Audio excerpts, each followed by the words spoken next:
الحمد لله نحمده ونستعينه ونستغفره ونؤمن به ونتوكل عليه ونعوذ بالله من شرور أنفسنا ومن سيئات أعمالنا من يهده الله فلا مضل له ومن يضلل فلا هادي له وأشهد أن لا إله إلا الله وحده لا شريك له وأشهد أن سيدنا ونبينا ومولانا محمدا عبده ورسوله صلى الله تعالى عليه وعلى آله وأصحابه وبارك وسلم تسليما كثيرا أما بعد فأعوذ بالله من الشيطان الرجيم بسم الله الرحمن الرحيم لقد كان لكم في رسول الله أسوة حسنة لمن كان يرجو الله واليوم الآخر كان يرجو الله واليوم الآخر وذكر الله كثيرا. بزرگان محترم اور برادران عزیز، السلام علیکم ورحمۃ اللہ تعالی وبرکاتہ. آج ایک طویل عرصے کے بعد آپ حضرات کی خدمت میں حاضری کی توفیق ہو رہی ہے. شروع میں تقریباً ایک مہینہ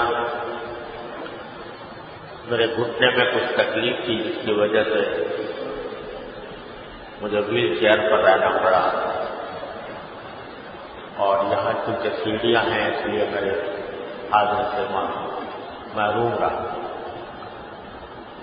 اس کے بعد اللہ نے گھٹنے کی تکلیف ٹھیک کر دی ہے، تو مجھے 2 ہفتے تقریباً حرمین شریفین میں حاضری کی توفیق اللہ تعالیٰ نے عطا فرمائی.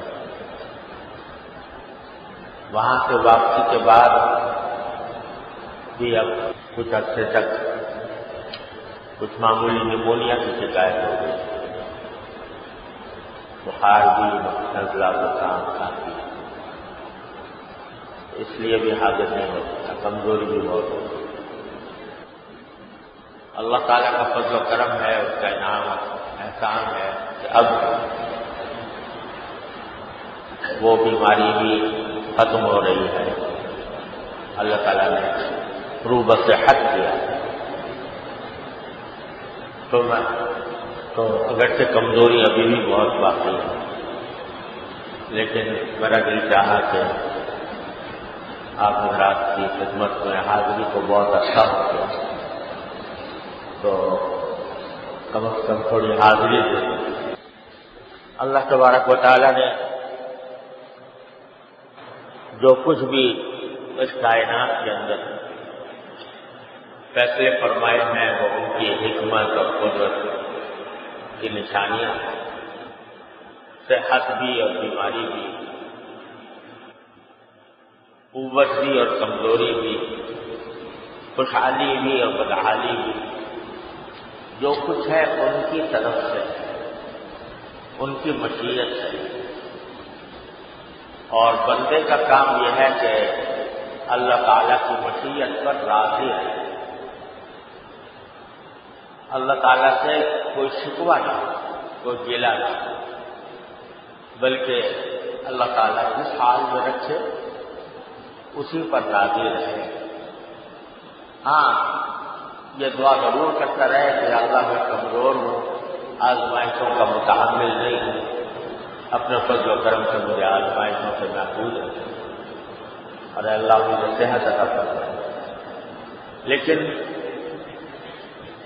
جس حال میں بھی ہے وہ اللہ تعالیٰ کی مشیت ہے اور بندے کو اس پر راضی رہنے سے، اسی کا نام صبر ہے، اسی کا نام رضا بالقضاء ہے کہ اللہ کے فیصلوں پر راضی رہے۔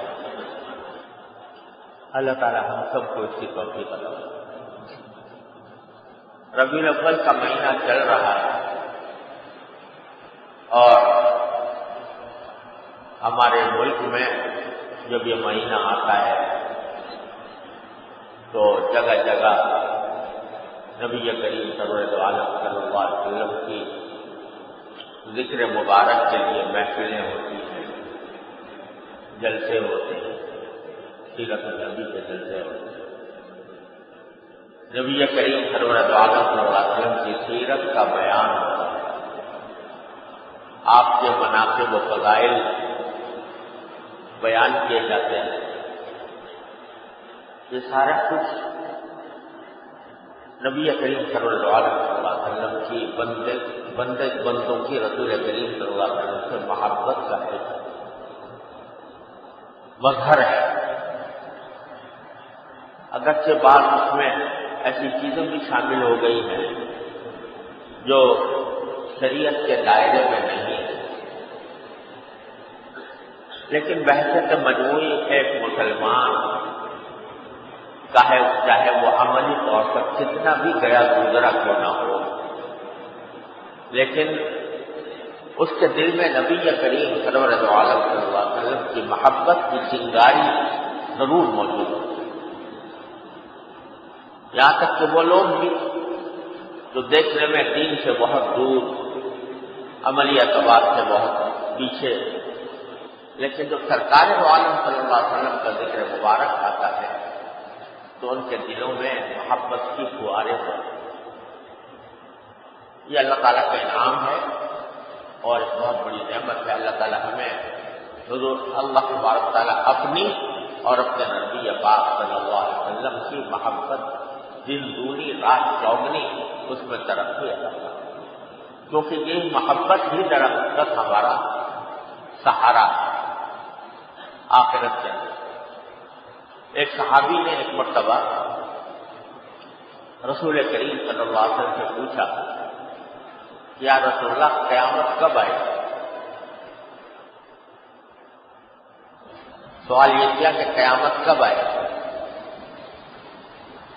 اب وہ حضور اکرم صلی اللہ علیہ وسلم نے تو پہلے ہی بتا رکھا تھا، قرآن کریم میں بھی ہے کہ یہ علم صرف اللہ تعالیٰ کو ہے کہ کب آئے۔ صحابی نے حضور سے پوچھا کہ یا رسول اللہ کب آئے؟ تو آپ نے جواب میں ان سے پوچھا صحابی سے ما حدث صلاح، تم جو بہت اشتیاق کے ساتھ پوچھ رہے ہو کہ قیامت کب آئے گی، تو تم نے تیاری کیا کر رکھی ہے اس کے لیے، قیامت کے لیے؟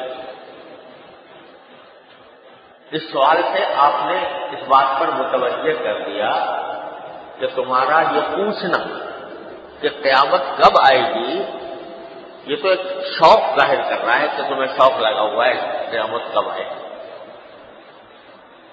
جو شوق آدمی کو اس وقت ہو جبکہ اس نے کچھ تیاری کر رکھی ہو، اپنے اعمال کو، اپنی زندگی کو اللہ تعالیٰ کی مرضی کے مطابق بنایا ہو تاکہ قیامت آئے تو اللہ تعالیٰ کے اجر و ثواب کا مستحق ہو۔ تم نے تیاری کیا کی؟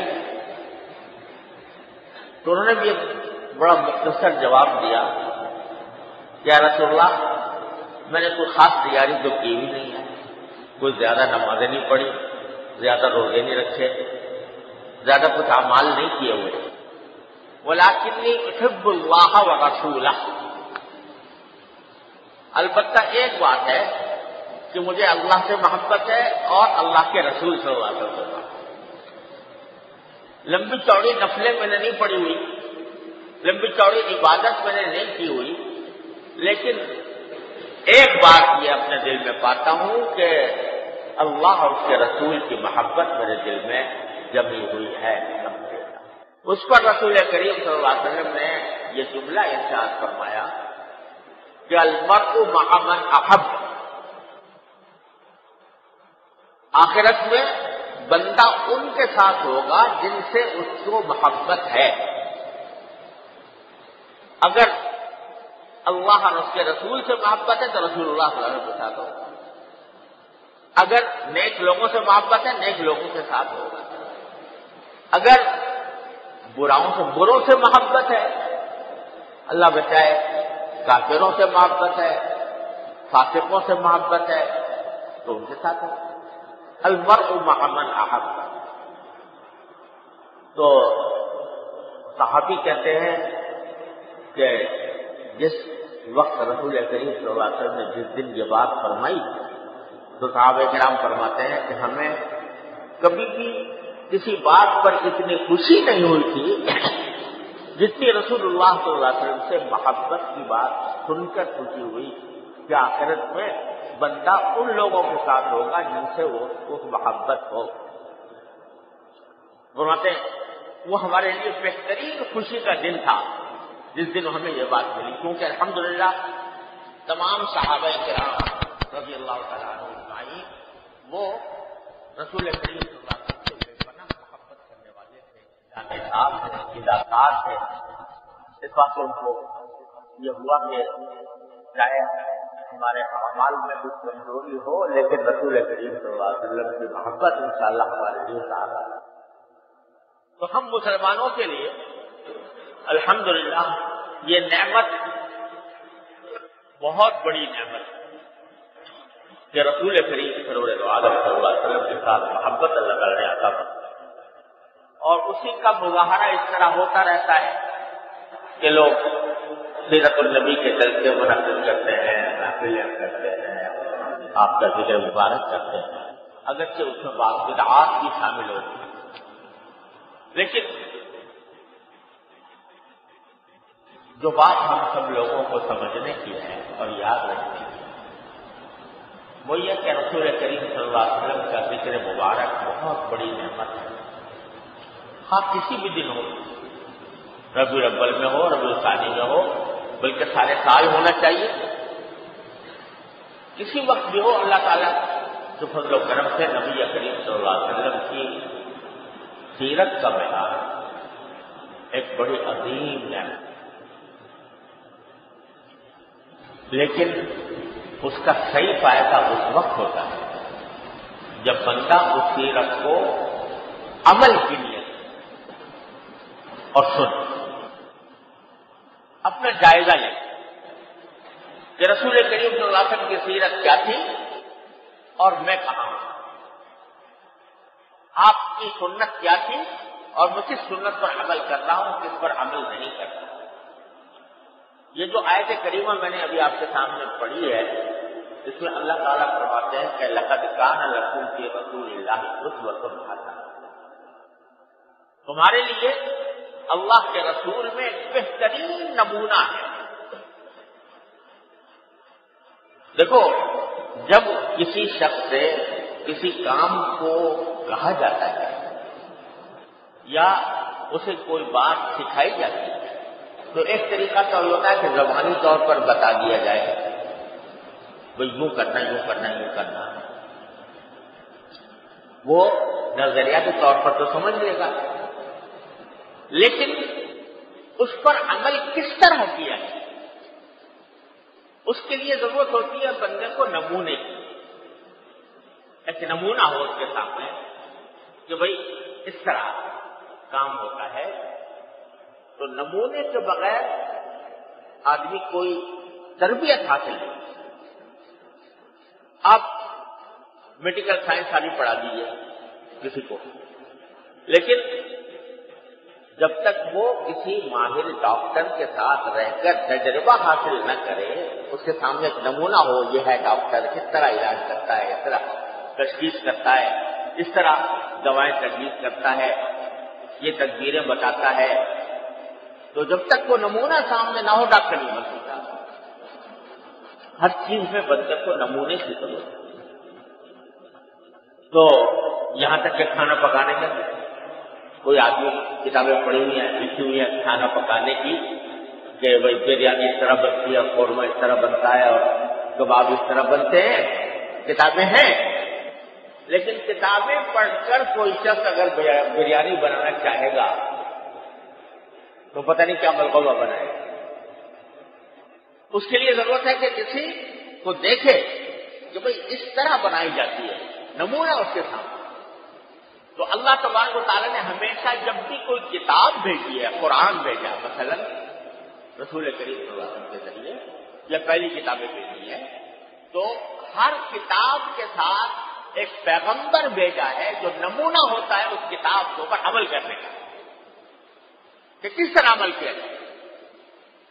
وہ بھی انسان ہوتا ہے، اس کے دل میں بھی خواہشات ہوتی ہیں، اس کا دل بھی بہت سی خواہشات دل میں رکھتا ہے، لیکن وہ خواہشات پر کیسے قابو پاتا ہے، وہ کس طرح اللہ تعالیٰ کے احکام کے مطابق زندگی گزارتا ہے، کس طرح وہ صبح شام کی زندگی گزارتا ہے، کس طرح اٹھتا بیٹھتا ہے، کس طرح لوگوں کے ساتھ معاملات کرتا ہے، کس طرح اپنے بیوی بچوں کو دیکھتا ہے، کس طرح وہ بازار کے اندر خرید و فروخت کرتا ہے.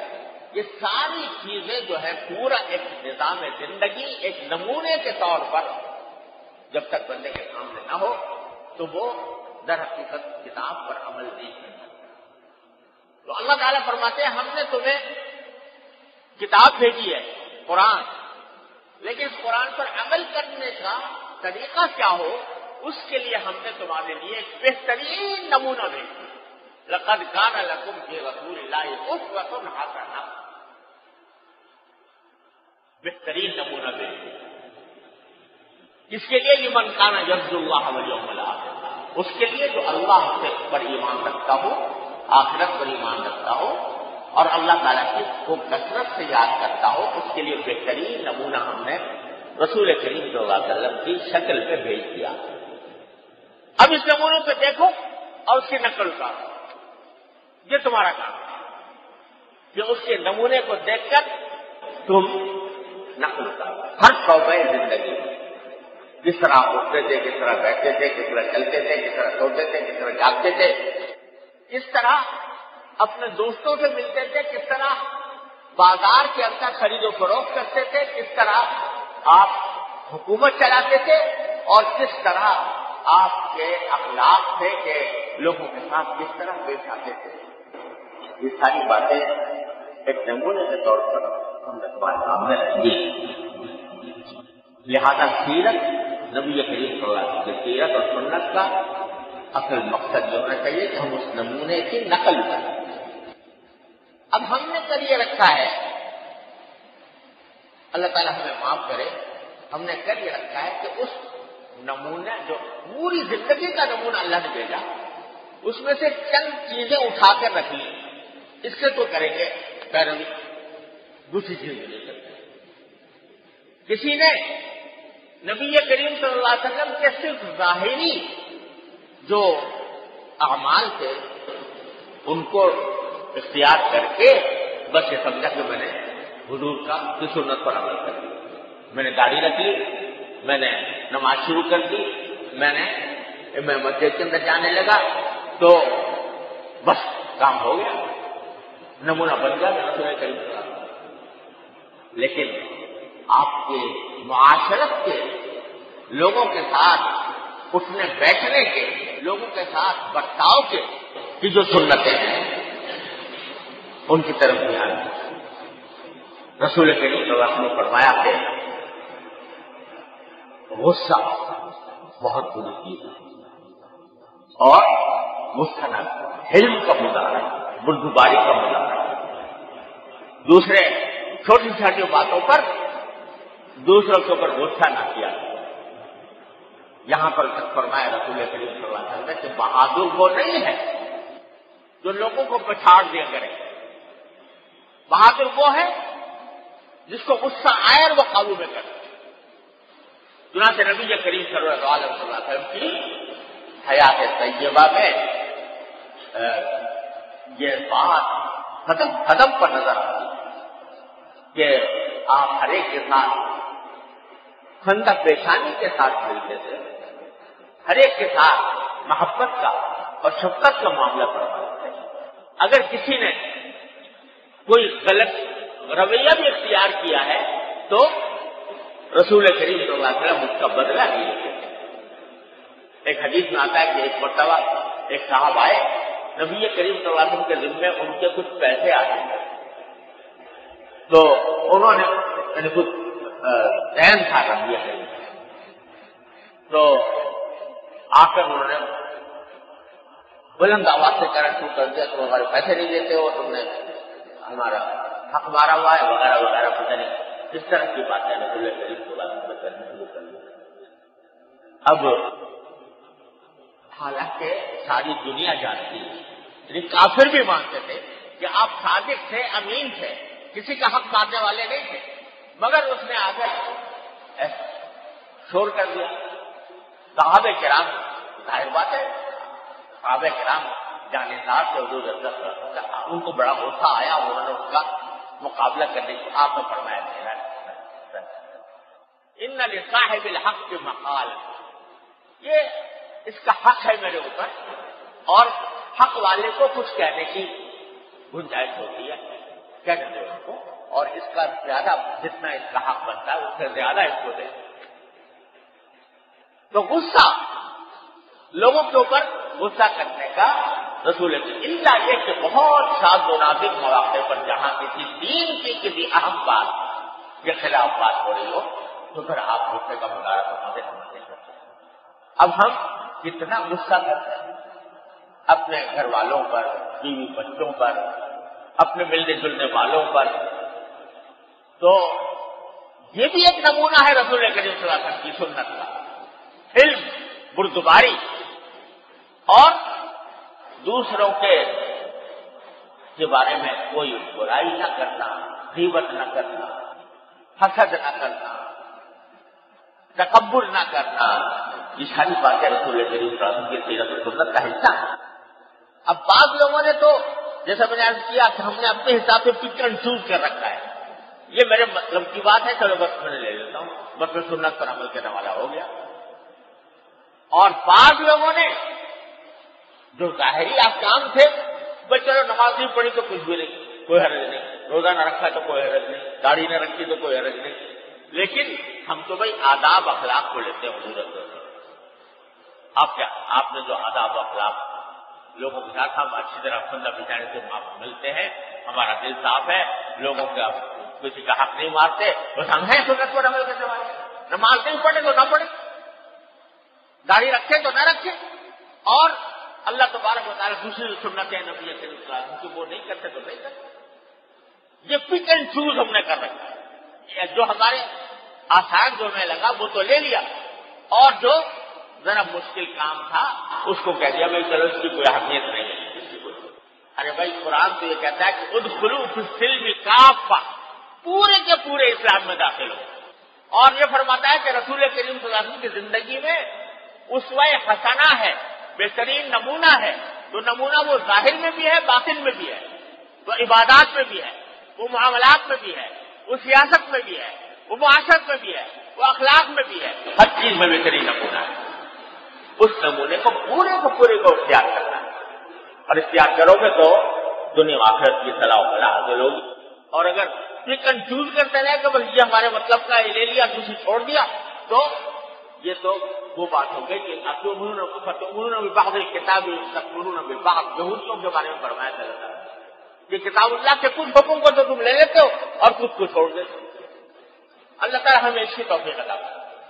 تو میرے بھائیوں, اب یہ کرنا تھا کہ ربیع الاول کے مہینے میں یہ محفلیں تو بہت منعقد ہوتی ہیں اور حضور اکرم صلی اللہ علیہ وسلم کے ذکر مبارک بھی ہوتا ہے, لیکن کیا ذرا سا جائزہ لینے کی ضرورت ہے کہ جب ربیع الاول کا مہینہ آتا ہے اور حضور اکرم صلی اللہ علیہ وسلم کے تذکرے ہوتے ہیں تو اس کے بعد ہمارے اندر کوئی تبدیلی آتی ہے کہ نہیں؟ سوال یہ, کوئی تبدیلی آئی؟ اگر آئی بہت اچھی بات, سبحان اللہ, اللہ تبارک و تعالیٰ کی توفیق عطا کرے. اگر نہیں آئی تو یہ تو زبانی جمع خرچ کر کے ہم فارغ ہو گئے. اور پہلے بھی ہم لوگوں کے ساتھ برے معاملات کرتے تھے, اب بھی کرتے, پہلے بھی جھوٹ بولتے تھے, اب بھی بولتے, پہلے بھی غیبت کرتے تھے, اب بھی کرتے, پہلے بھی لوگوں کو دل آزاری کرتے تھے, اب بھی کرتے. تو پھر سیرت طیبہ کا جو نمونہ تھا وہ تو ہم نے اپنایا نہیں. میرے بھائیوں، گزارش یہ ہے کہ اگر اس سے فائدہ اٹھانا ہے تو اس کا واحد راستہ یہ ہے کہ آج سے روزانہ نبی کریم صلی اللہ علیہ وسلم کی سیرت کا کچھ حصہ پڑھیں. 2-3 کتابوں کے نام تجویز کرتا ہوں. اگر ہر مسلمان رات کو بیٹھ کر اس کا اپنے گھر والوں کے ساتھ مل کے مطالعہ کرتے ہیں. ایک تو میرے والد ماجد رحمۃ اللہ علیہ کتاب ہے سیرت خاتم الانبیاء، بہت چھوٹی سی مختصر کتاب، مختصر طریقے سے رسول کریم صلی اللہ علیہ وسلم کی سیرت طیبہ. دوسری کتاب ہے آداب النبی صلی اللہ علیہ وسلم. اس میں نبی کریم صلی اللہ علیہ وسلم کی سیرت کے جو عملی پہلو ہیں، جو آپ نے آداب سکھائے ہیں زندگی گزارنے، وہ جمع کیے، اس کا مطالعہ کریں. اور ہر ایک ادب جو پڑھے تو دیکھیں کہ آیا میں اس پر عمل کرتا ہوں یا نہیں کرتا. اگر کرتا ہوں اللہ تعالیٰ کا شکر ادا کرتا، اگر نہیں کرتا تو وہ آج سے کوشش کرو. اللہ تعالیٰ سے دعا بھی کروں گی، اللہ جن سنتوں پر میں عمل نہیں کر رہا، اللہ مجھے اس پر عمل کرنے کی توفیق عطا کرے. اور تیسری کتاب ہے اسوہ رسول اکرم صلی اللہ علیہ وسلم، جو میرے شیخ حضرت ڈاکٹر زہری صاحب عارفی رحمۃ اللہ علیہ کی لکھی ہوئی ہے. اس میں انہوں نے ساری سنتیں صبح سے لے کر شام تک کی زندگی کی اس میں جمع ہر طرح، اس میں ظاہر باطن، معاشرت، اخلاق، عبادات، معاملات سب چیز. تو اسی ترتیب سے پڑھیں انشاءاللہ سیرت خاتم الانبیاء، پھر آداب النبی، پھر رسول اکرم صلی اللہ علیہ وسلم، اور پھر اپنا جائزہ لیتے ہیں. اللہ تعالیٰ مجھے بھی اس کی توفیق عطا فرمائے، آپ کو بھی توفیق عطا فرمائے. اس طرح ہماری زندگی کے اندر تبدیلی آ سکتی ہے رسول کریم صلی اللہ علیہ وسلم کی اتباع. اللہ تعالیٰ اپنا فضل و کرم سے ہم سب کو اس کی توفیق عطا فرمائے. وآخر دعوانا الحمدللہ.